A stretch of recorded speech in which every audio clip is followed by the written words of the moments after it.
नमस्कार दोस्तों, स्वागत है आपका हमारे YouTube चैनल पे। बैरागी बने तो जग छूटे, सन्यासी बने तो छूटे तन, राम से प्रेम हो जाए तो छूटे आत्मा के सब बंधन।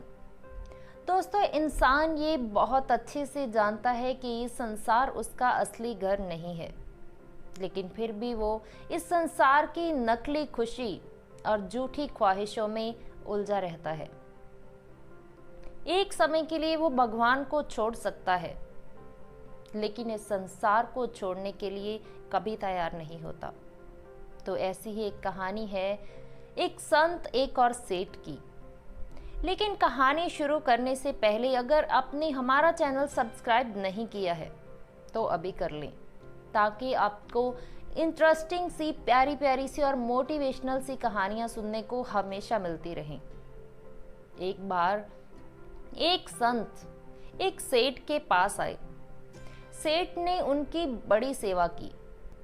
उस सेठ की सेवा से प्रसन्न होकर संत ने सोचा कि क्यों न इस भले आदमी को इस संसार रूपी बंधन से मुक्ति दिला दूं।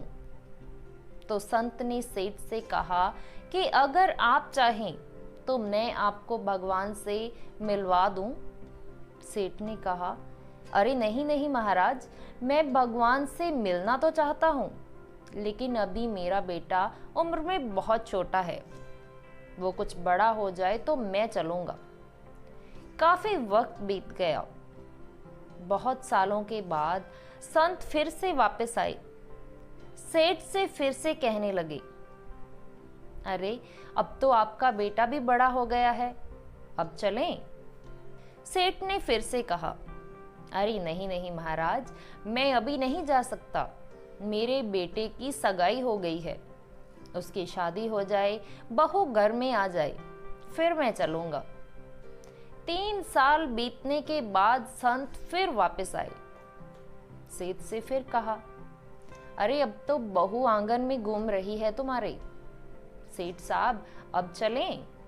सेठ ने फिर से वही जवाब दिया, अरे महाराज आप ऐसा मत कहिए, अब तो मेरी बहू को बालक होने वाला है, और अगर मैंने अपने पोते का मुंह नहीं देखा तो मेरे मन में तो कामना ही रह जाएगी। बस एक बार पोता हो जाए फिर मैं पक्का चलूंगा। कुछ वक्त और बीत गया। संत जब फिर से वापस आए तो सेठ की मृत्यु हो चुकी थी। संत जी ने ध्यान लगाकर जब देखा तो वो सेठ अपने ही बेटे की दुकान में बैल बनकर सामान ढो रहा था। संत बैल के कान में बोले, सेठ जी अब तो आप बैल बन गए हैं, अब भी वक्त है, भगवान से मिल लें और अपने कष्ट दूर कर लें। सेठ अभी भी अपनी बात पर अटल था। उसने संत से कहा कि हे महाराज, मैं अपने बेटे की दुकान का बहुत सारा काम करता हूँ, अगर मैं नहीं रहूंगा तो मेरा बेटा कोई दूसरा बैल रख लेगा, वो खाएगा ज्यादा और काम कम करेगा, ऐसे तो मेरे बेटे का बहुत नुकसान हो जाएगा। अब जब संत कुछ वक्त बीतने के बाद फिर वापस आए, तब तक बैल की भी मृत्यु हो चुकी थी। संत ने फिर से ध्यान लगाया। उन्होंने देखा कि सेठ अभी भी उसी घर में एक कुत्ता बनकर दरवाजे पर बैठा है। संत ने फिर कहा, सेठ जी अब तो आप कुत्ता हो गए हैं, कम से कम अब तो भगवान से मिल लीजिए।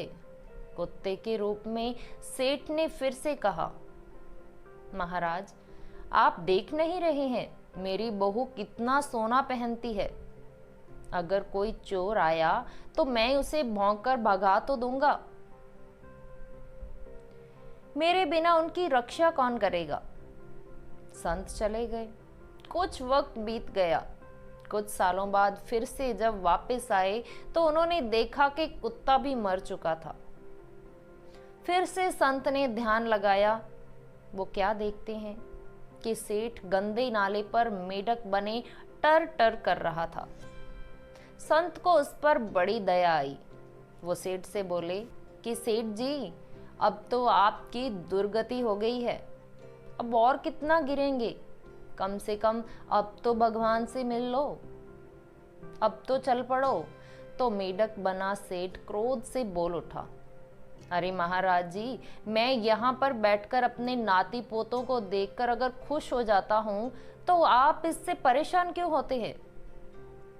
और भी तो लोग हैं इस दुनिया में, जाइए आप किसी और को ले जाएं और भगवान से मिला दें। पता नहीं आपको मैं ही क्यों मिला हूं भगवान से मिलाने के लिए, जाइए और मुझे माफ कीजिए। कहते हैं ना कि संत तो कृपालु होते हैं।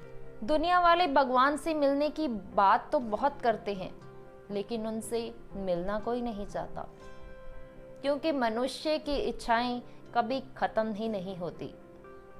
अपने संत सतगुरु की आज्ञा कानों से सुनते हैं, लेकिन आज्ञा का पालन कभी नहीं करते। लेकिन जिस दिन से आज्ञा को सर आंखों पर रखकर भगवान की भक्ति करने लगे, तो उस दिन परम सुख भगवत प्राप्त करना मुश्किल नहीं होगा।